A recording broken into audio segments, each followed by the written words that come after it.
चलो स्टार्ट करते हैं। तो हम लोग को पढ़ना है पहले चिन्ह परिपाटी। चिन्ह परिपाटी है क्या? तो ध्यान दो बाबू। वस्तु एवं प्रतिबिंब की दूरी एवं ऊंचाई को, ठीक ना, चिन्हों के द्वारा व्यक्त करना चिन्ह परिपाटी कहलाता है। मतलब देखो, मान लो कि अगर कोई वस्तु ऊंचाई, मतलब बस ऐसे हम लोग आगे आगे पढ़ेंगे, रुको ना, अभी बताते हैं चिन्ह परिपाटी। अभी देखो, तो चिन्ह परिपाटी के अनुसार क्या होता है, सभी दूरियां जो होता है ना, दर्पण के ध्रुव से मापी जाती है। कहाँ से? दर्पण के ध्रुव से। और ध्रुव को मूल बिंदु, जैसे कि हम लोग ग्राफ उधर पढ़ते थे ग्राफ, तो उसमें मूल बिंदु था ना 0 0, तो यहाँ पे दर्पण को हम लोग मूल बिंदु मानते हैं, ठीक ना। और जितना भी दूरी मापेंगे तो कहाँ से? दर्पण के ध्रुव से मापेंगे, ठीक ना। तो पहला तो हम लोग याद रखना हो कि चिन्ह परिपाटी के अनुसार सभी दूरियां क्या है? दर्पण के ध्रुव से मापी जाती है। और ध्रुव को क्या? मूल बिंदु मानते हैं, ठीक ना। दूसरी बात बाबू, ध्रुव से बाएं की दूरियां ऋणात्मक तथा दाएं की दूरियां धनात्मक ली जाती हैं। तो लोग जब ग्राफ में पढ़ा तो देखो, बाएं मतलब इधर वाला, तो बाएं मूल बिंदु से बाएं मतलब ध्रुव से बाएं की दूरियां ऋणात्मक, इस साइड में ऋणात्मक आएगा ना। कैसे तो लोग ग्राफ बनाता था, इधर +1 2 3, इधर आएगा तो -1 -2 -3 करता था ना। तो बाबू वही तरह यहाँ पे है, ऊपर जाएगा तो प्लस लेता था, नीचे में माइनस। वही चीज मैथे वाला बात यहाँ पे है। तो बाएं ओर की दूरियां ऋणात्मक और दाएं ओर की दूरियां धनात्मक। अच्छा, बाएं ओर की दूरियां देखो, इसी को बोल सकते। देखो, मान लो यहाँ पे दर्पण है, तो अगर हम इधर से मारेंगे तो इधर जो फोकस हम मारे तो ये कौन दिशा में गया? किस दिशा में गया? इसको नहीं, इसको बोलेंगे परावर्तित किरण, सॉरी आपतित किरण की दिशा। तो आपतित किरण की जो दिशा की दूरी जो होती है ना, वो धनात्मक होती है। और यहाँ से टकरा कर फिर मान लो इधर आया तो परावर्तित किरण की दिशा में चल जाएगा तो वो ऋणात्मक हो जाएगा, ठीक ना।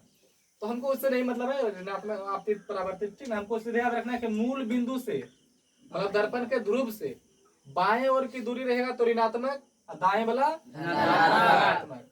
उसी तरह से दूसरा वो देखो ना, ध्रुव से प्रधान अक्ष से ऊपर की दूरी, प्रधान अक्ष है ना, इसमें एक अक्ष का काम करता है, ठीक ना। ये एक अक्ष का काम करता है। तो देखो, प्रधान अक्ष से ऊपर की दूरी धनात्मक और नीचे की दूरी ऋणात्मक ली जाती है, ठीक ना। यहाँ पे लिख दिए, प्रधान अक्ष के ऊपर क्या? धनात्मक और नीचे ऋणात्मक। यही चिन्ह परिपाटी है।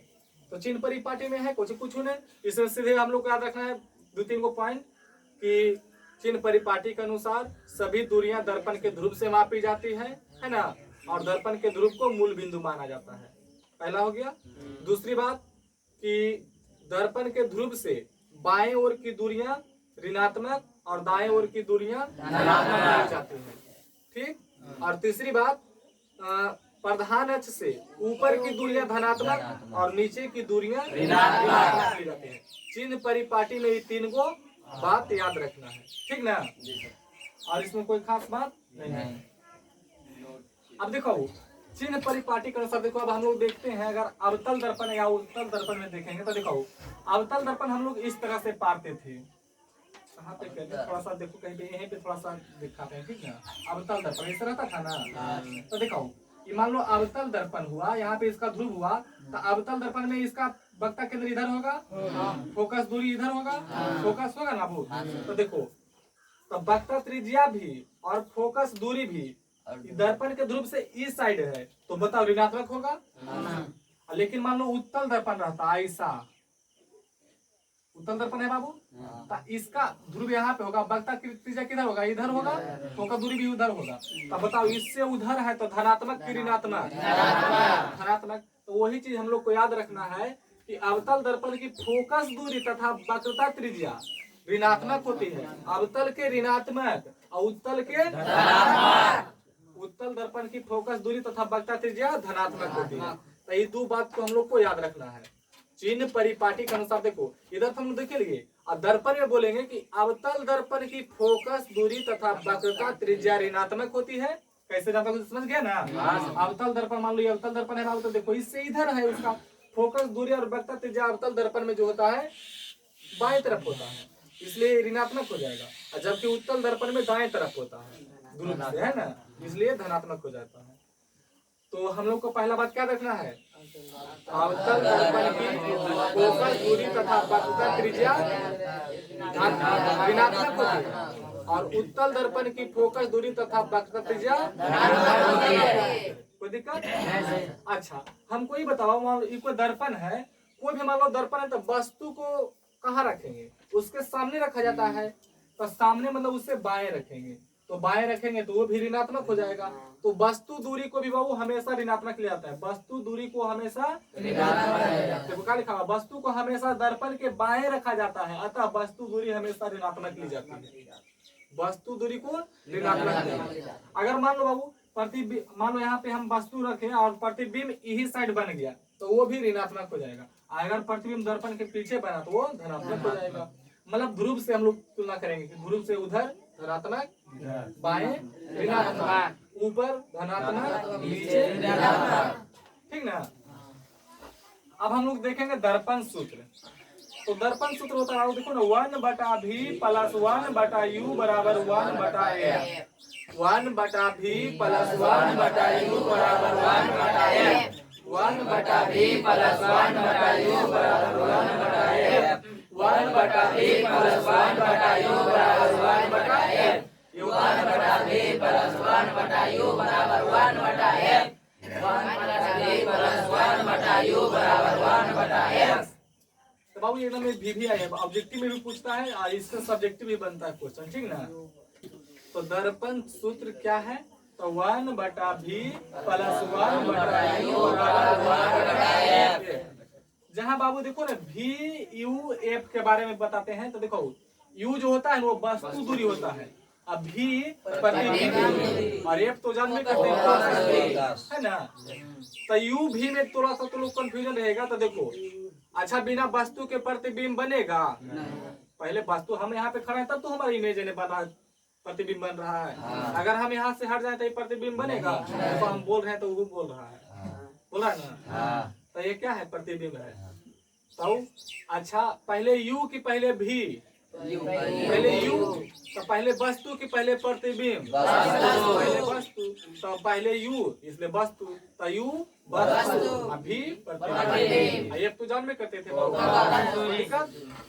और इसी को बाबू देखो, हम लोग आगे वक्रता दर्पण के फोकस दूरी और वक्रता त्रिज्या में संबंध पढ़े थे, तो उसमें बताए थे कि f बराबर r/2 होता है, मतलब फोकस दूरी होता है वक्रता त्रिज्या का आधा होता है ना।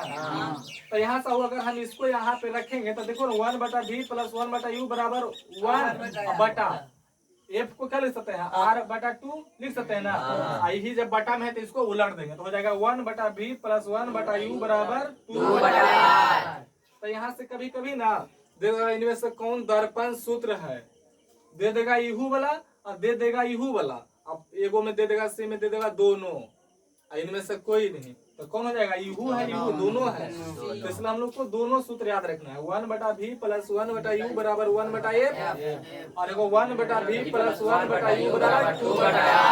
कुछ नहीं, इसमें 1/f और 2/r यही तो है ना। जहाँ r क्या हो जाएगा, वक्रता त्रिज्या हो जाएगा, बाकी u भी तो जान में करते हैं, एगो वस्तु दूरी एगो प्रतिबिंब। अब हम लोग पढ़ते हैं बाबू आवर्धन। आवर्धन तो देखो आवर्धन क्या होता है, प्रतिबिंब की ऊंचाई तथा वस्तु की ऊंचाई के अनुपात को आवर्धन कहते हैं। प्रतिबिंब की ऊंचाई तथा वस्तु की ऊंचाई के अनुपात को आवर्धन कहते हैं। प्रतिबिंब की ऊंचाई तथा वस्तु की ऊंचाई के अनुपात को आवर्धन कहते हैं। देखो इसे छोटकी m से सूचित करते हैं, छोटी m, ठीक ना। अर्थात देखो आवर्धन बराबर क्या होता है, देखो बोला प्रतिबिंब की ऊंचाई, तो पहले प्रतिबिंब की ऊंचाई, अनुपात का मतलब होता है बट्टा, ठीक ना, तो बट्टा। अब वस्तु की ऊंचाई, तो वस्तु की ऊंचाई हो गया।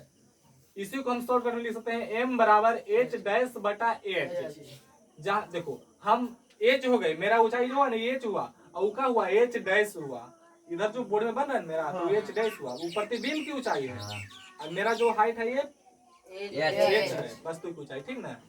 तो यहाँ पे देखो m क्या हो गया, आवर्धन हो गया, h' क्या हुआ, प्रतिबिंब की ऊंचाई, और h क्या हुआ, वस्तु की ऊंचाई, ठीक ना।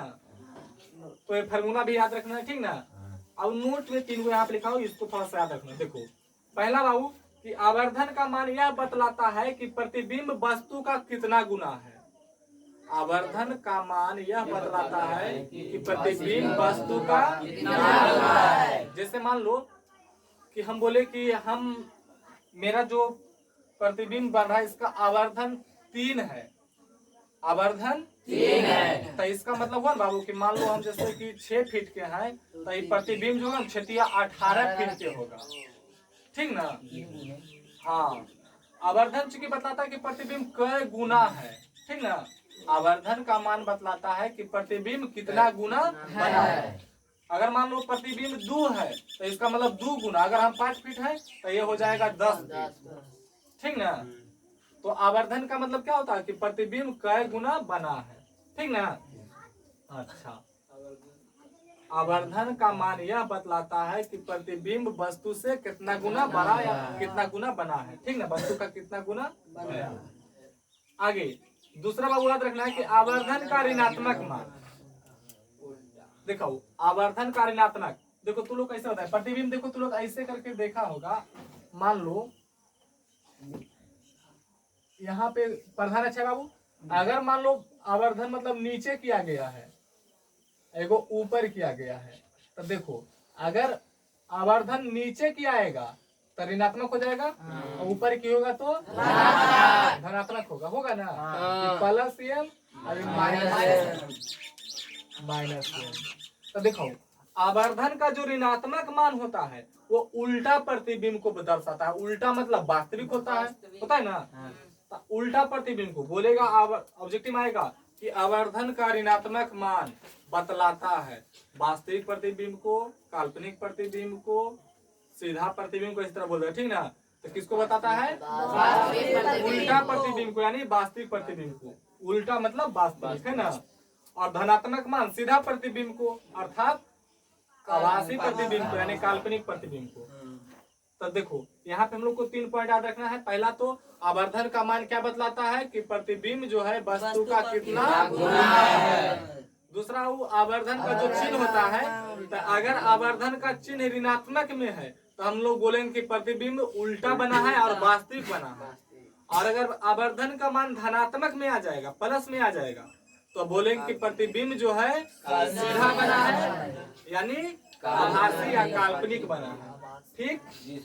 तो उसी को शॉर्टकट में लिख दें। देखो अर्थात प्लस एम का मतलब, अगर एम प्लस में आएगा तो उसका मतलब हो गया उल्टा तथा वास्तविक, और एम अगर माइनस में आएगा तो इसका मतलब हुआ सीधा तथा एम माइनस में उल्टा बता रहे हैं हो। आवर्धन का ऋणात्मक मान उल्टा तथा वास्तविक प्रतिबिंब। आवर्धन का ऋणात्मक मान उल्टा, ठीक है, उल्टा तथा वास्तविक प्रतिबिंब। आवर्धन का ऋणात्मक मान सीधा उल्टा यहाँ लिखा है, यहाँ उल्टा। आवर्धन का जो ऋणात्मक मान है ना उल्टा, ओहो ठीक है, लेकिन यहाँ पे चिन्ह देखो क्या यहाँ पे लिखा, आवर्धन का ऋणात्मक मान तो माइनस एम। तो ये क्या होगा, लिखल तो सही था। तो आवर्धन का ऋणात्मक उल्टा तथा वास्तविक प्रतिबिंब हो गया ना। और यहाँ प्लस एम होता हो तो ये हो जाएगा सीधा तथा आभासी प्रतिबिंब। सिनेमा गलती दे दिए थे, सीधा तथा आभासी प्रतिबिंब।